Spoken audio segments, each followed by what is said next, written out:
Jananim Sharadam Devim Ramakrishnam Jagadgurum Padapadme Tayo Shlitva Pranamami Murmuhu.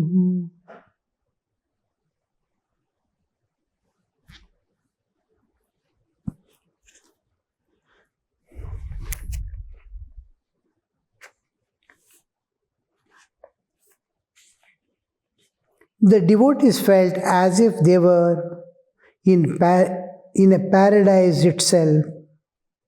Master, to the Brahmos, dive deep, learn to love God, plunge into the divine love. You see, I have heard how you pray. Why do you Brahmos dwell so much on the glories of God? Is there such a thing, such a great need of your saying over and over again, O God, you have created the sky, the great oceans, the lunar world, the solar world, and the stellar world. Everybody is wonderstruck at the mere sight of a rich man's garden house. People become speechless at the sight of the trees, flowers, ponds, the drawing room, the pictures, but alas, how few are there, they who seek the owner of all these. Only one or two inquire after him. He who seeks God with a longing heart can see him. Talk to him as I am talking to you. Believe my words when I say that God can be seen. But to whom am I saying all these words? Who will believe me? Sri Ramakrishna we are charmed by this world. The one who has created this and governing, him we have left out. That is Maya.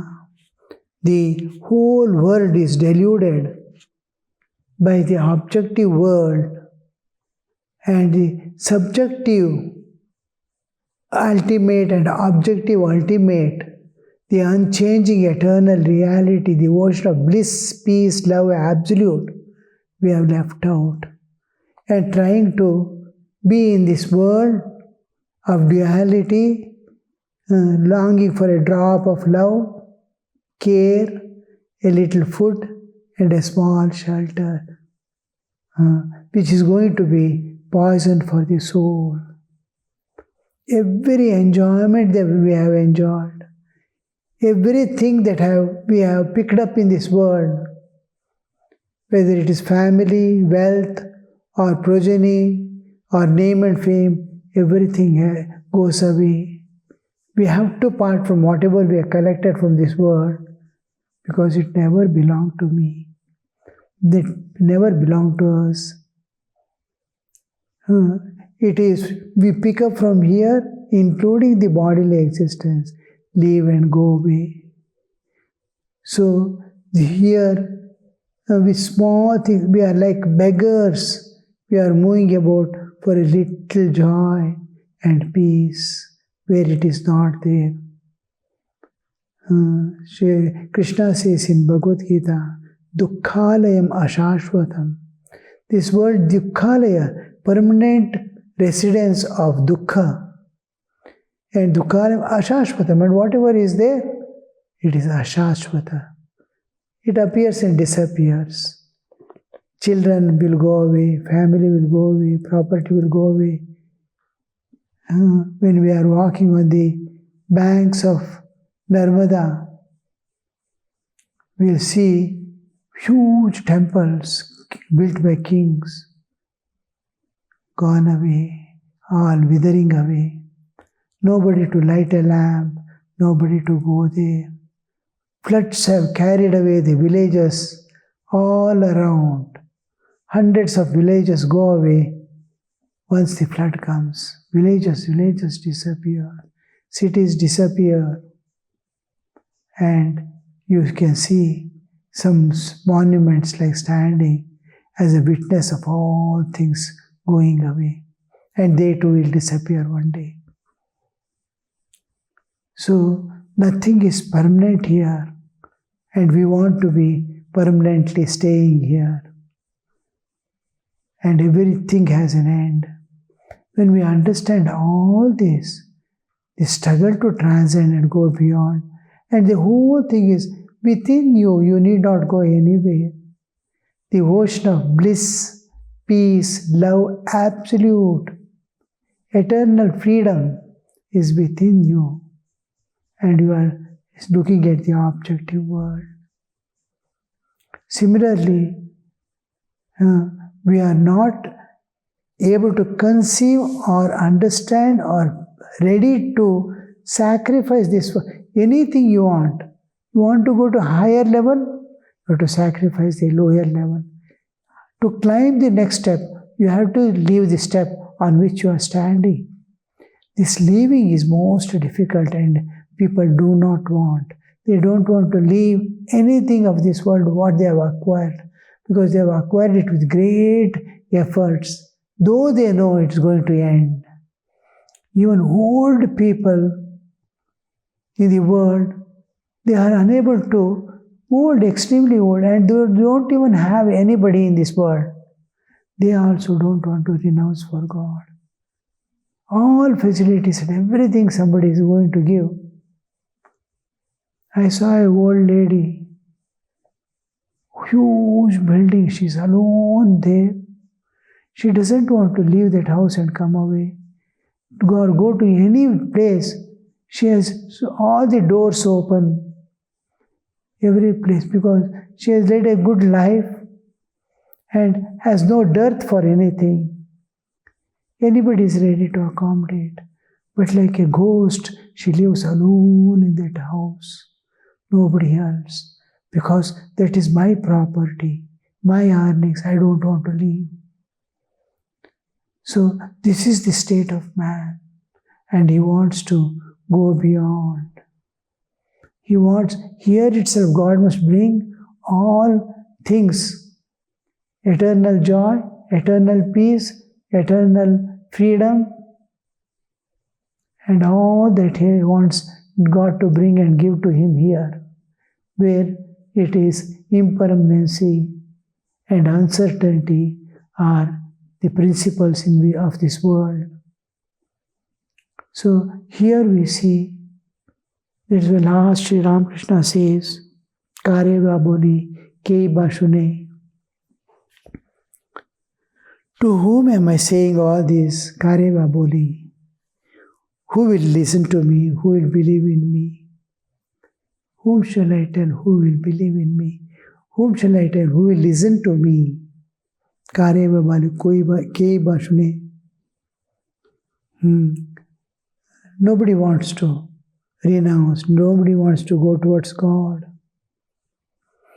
Sri Ramakrishna, in the beginning itself of Gospel, tells people weep for their family, for their property, for their children. In torrents they shed tears, pot full of tears will be going. But who weeps for God? Who weeps for God? Can one find God in the sacred books? By reading the scriptures, one may feel at most the God exists. Convictions alone we follow through the studies. Adhyayana. Adhyayana has two meanings. One is studying the scriptures, another is self-analysis. Adhyayana. Adhyayana, self-analysis. Both must go together.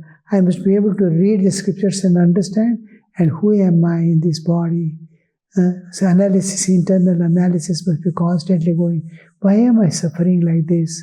What is the causes of man's suffering? All this analysis must go on. What is karma? What is bondage? What is release?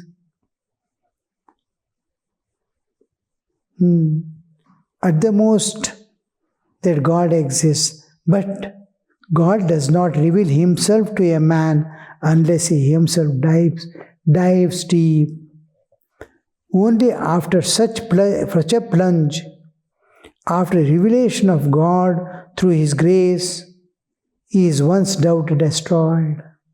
All doubts go after seeing God, actually after experiencing God. After enlightenment, you get all doubts. Till then, working faith with which you go after seeing God, absolute faith comes into picture. We need presently working faith, the faith which is going to make me enter into sadhana and do sadhana.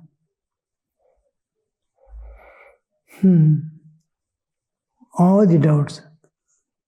And once you realize God, once you see God, by transcending, just like we are passing through 3 levels of consciousness, Jagrat, Swapna, Sushupti, waking, dreaming and deep sleep. We are passing through 3. We are coming from depths to this much consciousness of the waking state and going back, again coming up to this. Can you go beyond? That's called Turiya. 4th, Chaturiya is short form is used is Turiya. The actual word is Chaturiya, 4th. 3 states, Jagrat, Swapna, Sushupti, we are passing through waking, dreaming and deep sleep.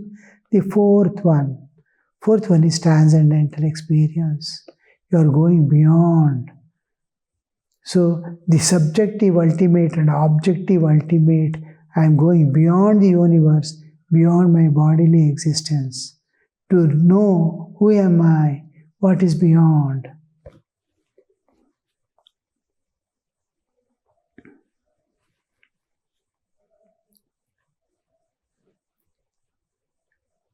You may, in scriptures, when enlightenment comes, Kshiyante chasya karmani tasmin drishte paravari. When you are enlightened, Pityate hridaya grantischa, hridaya granthi, we are tied. There is a bond between the bodily existence and the self. We have 3 bodies pertaining to Jagra, Swapna, Sushupti. We have 3 bodies. This gross body, when you pervade all the 3, when you or I pervade all the 3 bodies, I come to waking state. Leaving the physical body, I enter into dream state. If I withdraw from the physical body, identification with the physical body alone brings you to this waking state. And this world you see. Once you sleep or withdraw from the physical body, this world is not seen. No family, no friends, no bodily existence, nothing is there.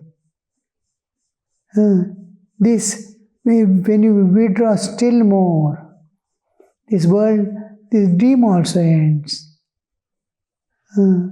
Now, 3 bodies I have, I am bound to, I am moving again and again within these 3, waking, dreaming and sleep, because my Chaitanic existence, individual consciousness, the Vyashti Chaitanya is tied to 3 bodies because of the karma, karmic bondage.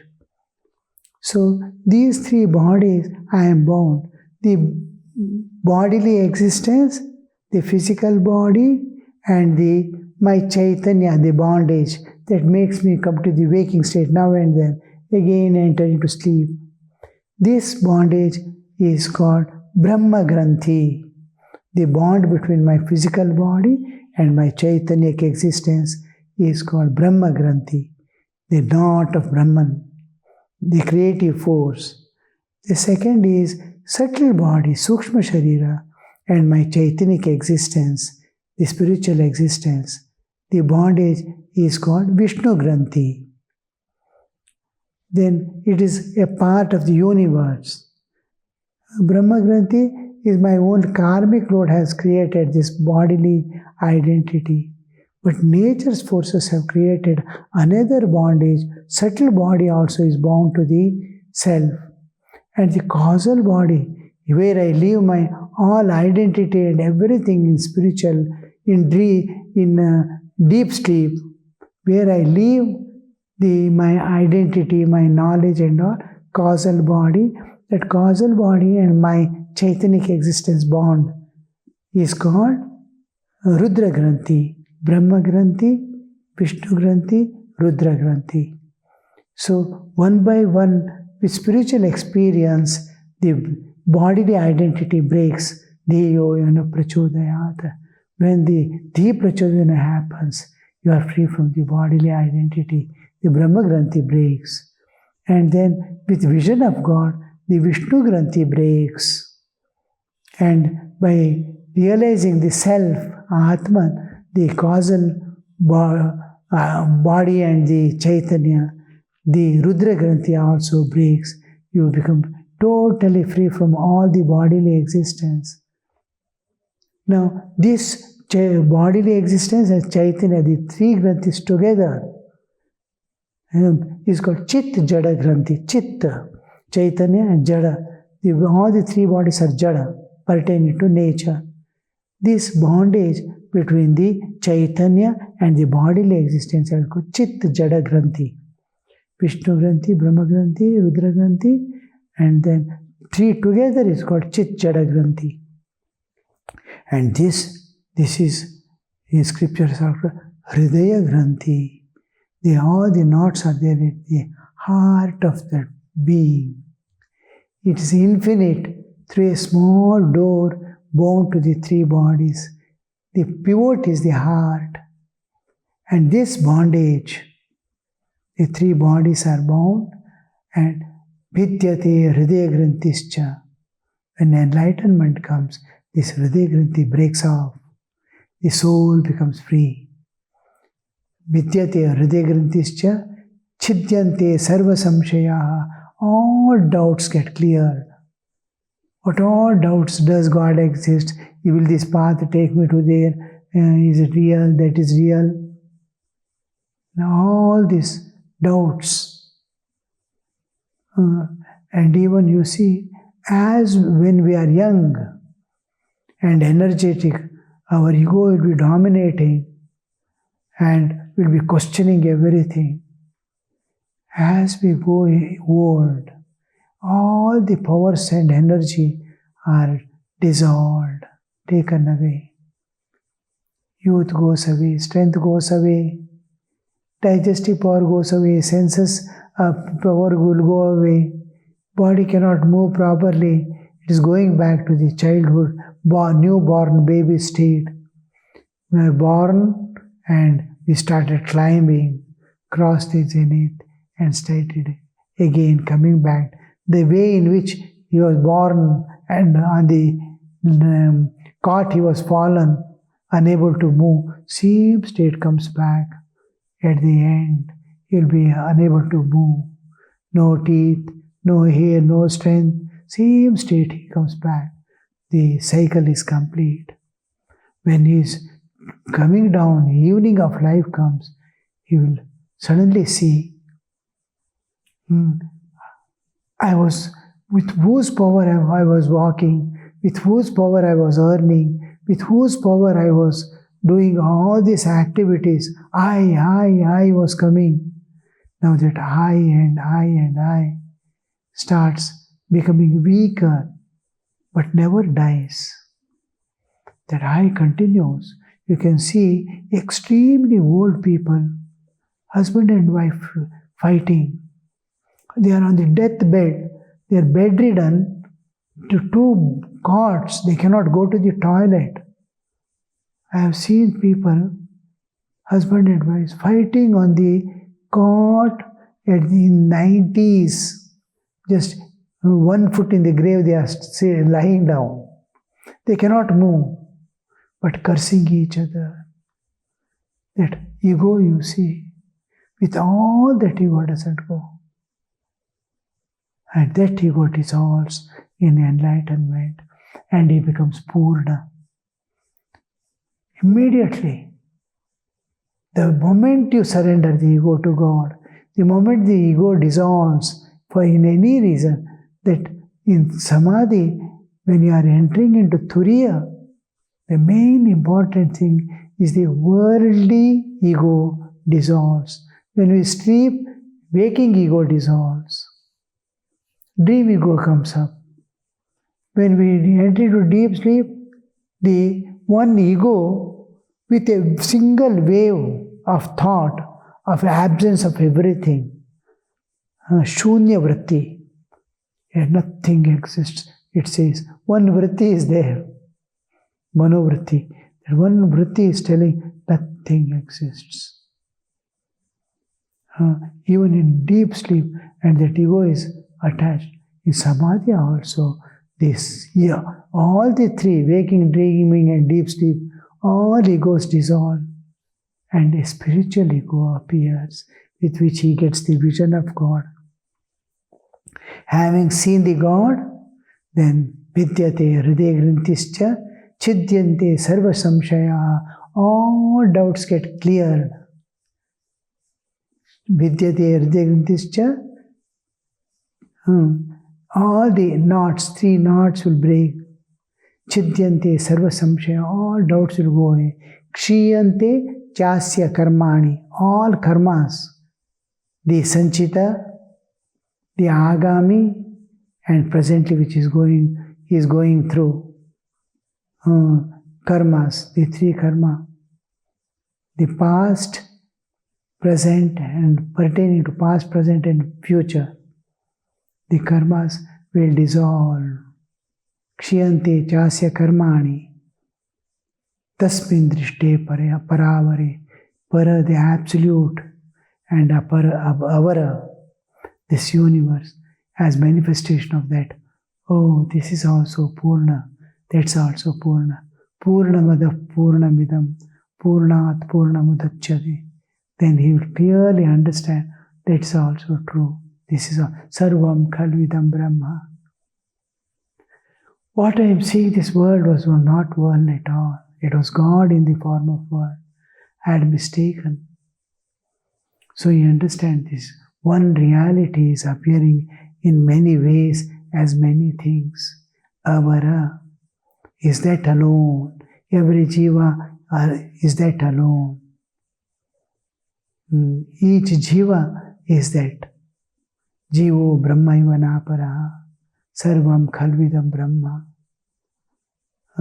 Then the 4 Mahavakyas, Aham Brahmasmi, Tattvamasi, I am Brahman, independent of bodily existence and karma.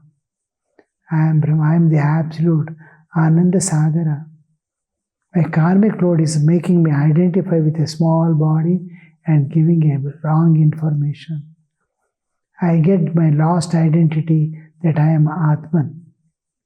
So, Aham Brahmasmi, Tattvamasi, you are also Atman.